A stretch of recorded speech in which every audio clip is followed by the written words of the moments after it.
umaga po. Good morning, Tay. Praise God. Maraming salamat sa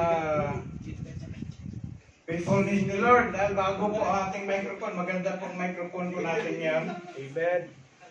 Okay, patuloy pa tayo sa ating pagsimulan. Nasa statement of faith number 2 pa rin po tayo. At nung nakaraan po, may binigay po akong assignment sa inyo, no? Naalala po ninyo yon? Okay, yung ibang hindi pa nakapag-recite ng John 3:16, sino po yun? Jai, nakapag-recite ka na, Jai? Okay. Doon sa binigay ko na lang na assignment, yun na lang, si Mark, hindi nag-recite ka na, Mark. Hindi pa yata. Yun sa 2 Timothy chapter 3 verse 16. Nag-recite na si Joe. Nag-recite na si Joe eh.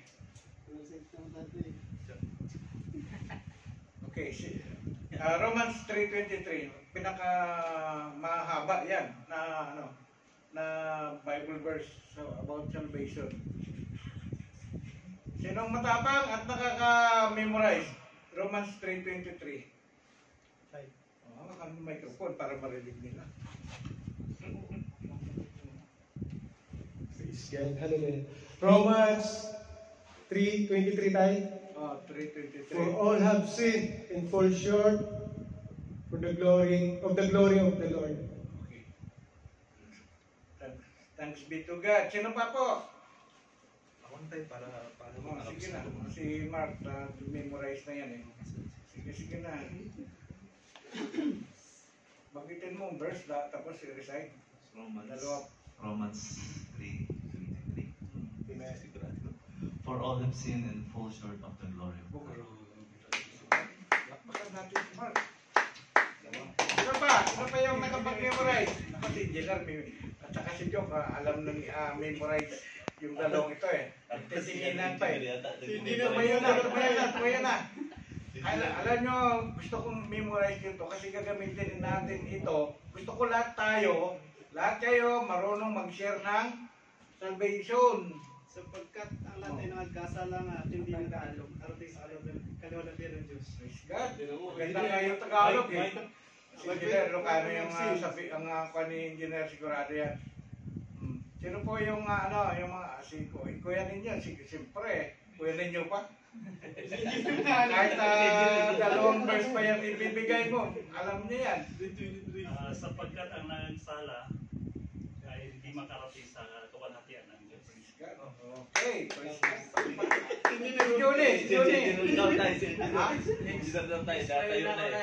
Next Friday?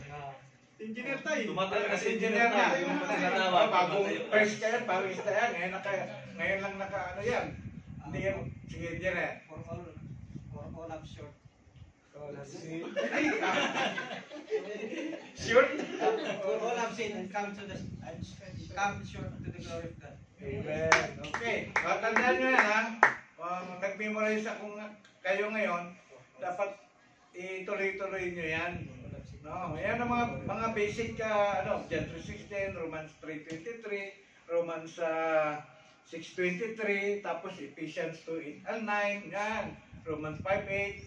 Ninyo yan, i-memorize niyan. Pero sunod, Romans 6:23. Okay? Next. Okay, so dito na po tayo tapusin na po natin kung kaya. 10 minutes lang kasi. Ang ating pinag-usapan nung nakaraan is about God, no? Ang yung pinapaniwalaan natin tungkol sa Diyos na sinasamba po natin at pinaglilingkuran. So na topic na po natin o natalakay na po natin na yung Diyos natin siya ang lumikha ng langit at ng lupa, no? Okay, next. Ngayon po, dito na po pagpatuloy na po natin yung attributes of God sa Tagalog. Ano ang attributes of God? Mga katangian ng Diyos. Ito po 'yan. The different attributes of God is number 1, God is infinite, ibig sabihin walang hanggan, no? Lumikha sa kanya. Siya yung from eternity to eternity. Nandun siya, he is already present. Number 2, God is immutable. Immutable. Hindi siya nagbabago. He is the God that never change. Tayo lang ang nagbabago, di ba? God is self-sufficient. Sapat sa kanyang sarili. Walang nagsusupply ng mga pangailangan niya. No? God is omnipotent. Makapangyarihan. God is omniscient. Alam na ang lahat ng bagay. God is omnipresent. Naroon siya sa lahat ng dako. God is wise, matalino. God is faithful, tapat na Diyos. God is just, makatarungan siya. God is merciful, maawain siya. God is gracious, mapagbiyaya siya. God is loving, mapagmahal siya. God is holy, siya ay banal na Diyos. Okay, God is glorious, puno ng kaluwalhatian. Yan, babalik tayo sa number 1. Ito po ay natalakay na po natin nung nakaraan. Ang Diyos na sinasamba po natin ay siya, He is the God who created all things. No? Walang pinagmulan, no? He is from eternity to eternity. Okay, punta na tayo sa immutable. Ito yung kanina yung sinabi ko na God is immutable, or ang Diyos natin ay hindi nagbabago. Ang tayo lang po nagbabago, no? Ito sabi niya sa Malakay chapter 3 verse 6, I, the Lord, do not change. You, so you, the descendant of Jacob, are not destroyed. So, ganito, ang Diyos, pag nangako, hindi niya babago, hindi niya kalimutan yung pangako niya, hindi magbabago ang isip niya. No? So, God does not change, who is never changes. He is the same from before the beginning of time into eternity. His character never changes. He never gets better or worse. Ito yung tayo. Pag nag-bow po tayo, minsan nakalimutan natin yung bow natin, nagbabago tayo. Pag lalo na matagal na yun, noon pa yun. Diba? Ganun tayo eh. Pero ang Diyos hindi, manatili pa rin siyang pangako niya, tutuparin niya. No? His plans do not change, His promise do not change. No? Ganun na po na ang Diyos natin hindi nagbabago. He is the God of yesterday, the God of today, and the God of tomorrow. No? He can do something miracle working. He is a miracle working God yesterday. He is also the miracle working God today and tomorrow, even tomorrow. No? He is loving yesterday, He is loving today, and tomorrow He is always loving. Next. Okay, ano yung pangatlo? God is self-sufficient. Ito yung kanina na siya po ay ang tawag doon sapat, no? Sapat po ang pangailangan. Wala siyang pangangailangan. No, hindi siya kailangan supplyan, no? Kasi siya sa kanya nang galing lahat. Yeah? Na mga pangailangan natin. Tayo lang may mga pangailangan. Ang tao may pangailangan. Ang tanim, lahat ng mga living things may mga pangailangan. No? Ang mga created beings may mga pangailangan. Pero ang Diyos walang pangailangan. He is self-sufficient. Sabi nga doon, for as the Father has life in Himself. No? He is the life giver. So, He has granted the Son also have life in Himself. No? Si Jesus, tinutukoy niya dito ang Jesus, ang God, the Son, as si Jesus Christ. As limited humans, we have incredible needs. Tama po yun. Kaya nga na tayo nagtatrabaho, di ba?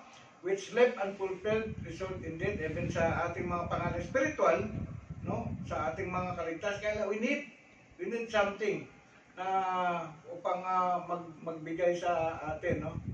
Ng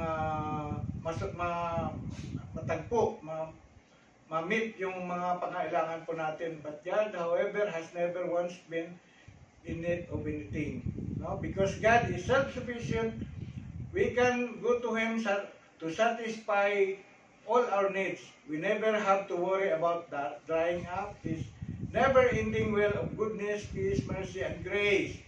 Sabi dun sa Ephesians 3:20, now to Him who is able to do measurably more than all we ask or imagine, according to His power that is at work within us. Next, bilisan ko lang. Number 4, God is omnipotent. Anong ibig sabihin pala ng omni? Ang omni, ang kanya, ganyan pala. Omnipotent means to have unlimited power. Omni means all. Kaya kanina, may ano ba kanina na omnipresent? Okay, dito pa lang pala. Ang potent is powerful or power, no? Powerful. So, sabi doon sa Psalm chapter 33 verse 6, by the word of the Lord the heavens were made, no? Their starry host by the breath of His mouth. Nakita po natin yan, no? Na how big is the universe na ginawa, billion, trillions. Oh, alam mo ang galaxy po, mga billions, hindi pa mabilang kasi malaki, malawak ang universe, no? So, more than billions of galaxies, no? Then, it is important to note that anything is well part of that statement because God cannot do anything contradictory or contrary to His nature. Sabi nga dun sa Hebrews chapter 6 verse 18, God did this so that by two unchangeable things in which it is impossible for God to lie, who have fled to take hold of the hope, no, set before us, may greatly encourage. Mga kapatid, nakita po natin, na-witness po natin sa Bible, pag nagbabasa po tayo ng Bible, maliban doon sa pag-create niya sa lahat ng mga bagay, yung pagkilos niya doon sa mga tao sa Old Testament, nakita po natin ang kanyang kapangyarihan kung paano niya ipakita sa mga Israelita na noon, kung paano hatiin yung Red Sea, no? Nakita natin yung power niya, no? Doon sa pagbigay niya ng mga salot sa Paraon, no? Doon sa Ehipto, nakita natin yung power niya, no?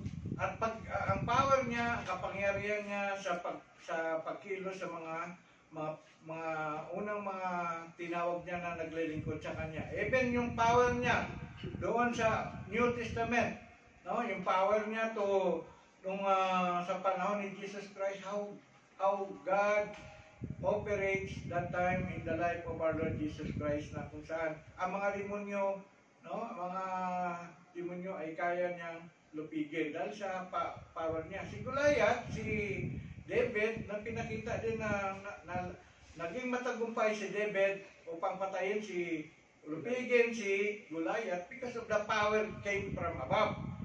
The power that binigay sa kanya ni Lord, no? Si Samson, ganun din, di ba? Nagkaroon ng power din si Samson noon. But that power is not from Samson himself. It is ito'y taglay na kapangyarihan na binigay ng Lord sa kanya, no? It is God who operates. Sa maraming mga kwento sa Bible na kung saan pinakita ni Lord ang kanyang kapangyarihan. Amen?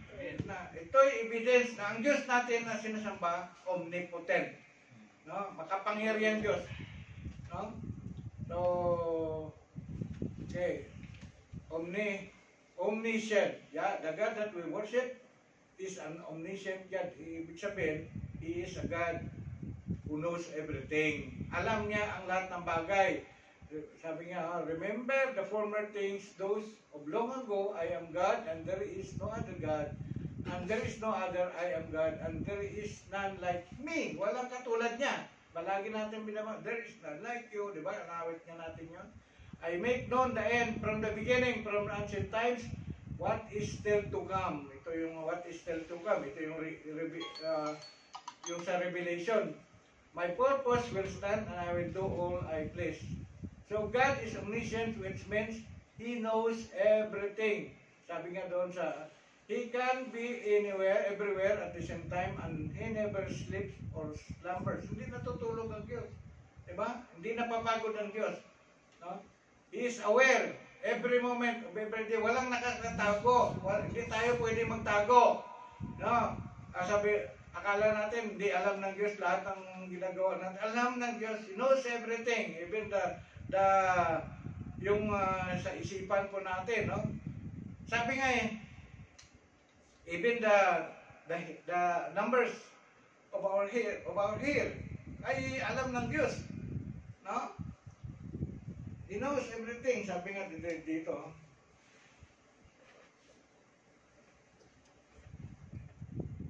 He is more intelligent than the artificial intelligence, AI, no? Diyos. So, it can be, ito mga kapatid, hindi present na tayo, no? Ano nga yung isa kanina na omni? Omniscient, Omniscient, omnipotent, omnipotent, omnipresent. omnipresent. Omnipresent na po tayo, number 6. Ang omnipresent, siya po ay nasa lahat ng dako. Everywhere, kahit sa Amerika, nandoon siya. Kahit sa Pilipinas, nandoon siya. Sa Europe, sa Africa, kahit sa Mars ka pa, kahit saan ka pa, sa universe ka pa, nandoon siya. Sabi nga dito, where can I go from your spirit? Or where can I flee from your presence? Sabi ni David, if I ascend to heaven, you're there. If I make my bed in Sheol, behold, you are there.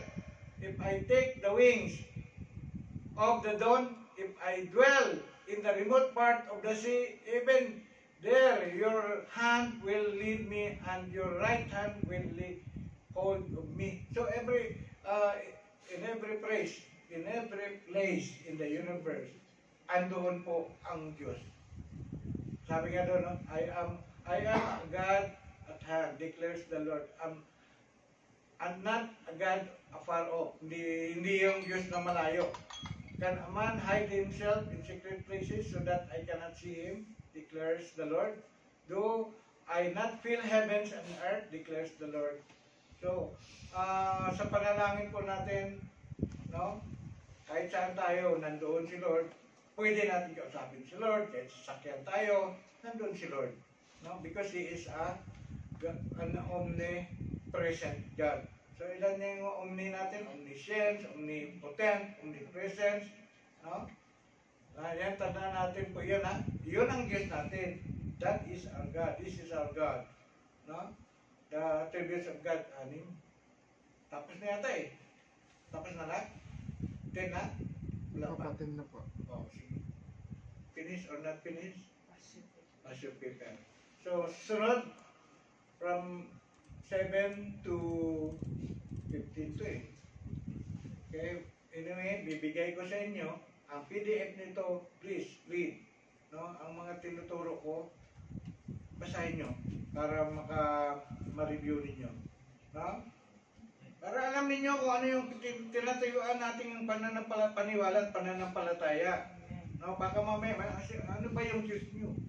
May nagtanong, kasi pag may nagtanong sa inyo, dapat alam nyo kung paano sagutin. Basta ang Diyos ko is God, omnipotent God, He is omniscient God, an all-knowing God, He is an omnipresent God. No? Pwede nyo maituro yan.